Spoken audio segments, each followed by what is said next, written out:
Bojxona qo'mitasiga Rossiya Federal bojxona xizmati rahbari o'rinbosari Aleksey Timofeyev boshchiligidagi delegatsiya tashrif buyurdi. Uchrashuvda asosiy e'tibor bojxona qo'mitasi tomonidan bojxona tartib-taomillarini amalga oshirishning barcha bosqichlarida foydalaniladigan axborot tizimlari bilan yaqindan tanishishga qaratildi. Mehmonlar bojxona qo'mitasining markaziy bojxona laboratoriyasi, targetlash va xavflarni monitoring qilish markazi hamda masofaviy elektron deklaratsiyalash bojxona postida bo'lib, markaz faoliyati va rasmiylashtirish jarayonlari bilan tanishishdi. Ta'kidlash joizki, O'zbekiston raqamli bojxona tamoyilni keng miqyosda tatbiq etish bo'yicha katta tajribaga ega. So'nggi 3 yilning o'zida bojxona organlari faoliyatiga yangi 26 ta axborot tizimlari va 10 ta mobil ilovalar tatbiq etildi. Raqamli bojxona tamoyiliga asoslangan bojxona rasmiylashtirish markazi bilan tanishuv jarayonida mehmonlarga axborot tizimlarining imkoniyatlari batafsil ko'rsatib o'tildi.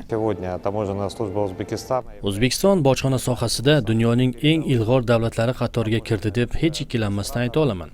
Bunga esa albatta sohani raqamlashtirish hisobiga erishildi deb o'ylayman. Bugun bizga namoyish qilingan zamonaviy axborot tizimlari, mobil ilovalar hamda ularning boshqa davlatlar bojxona xizmatlari va mahalliy davlat organlari bilan chuqur integratsiya qilingani menda katta taassurot qoldirdi. Delegatsiya vakillari shu kunning o'zida Yallama va Navoiy chegara bojxona postlarida bo'lib, tovarlar yetib kelganidan so'ng amalga oshiriladigan davlat nazoratini tashkil etish amaliyotini ham yaqindan ko'zdan kechirishdi.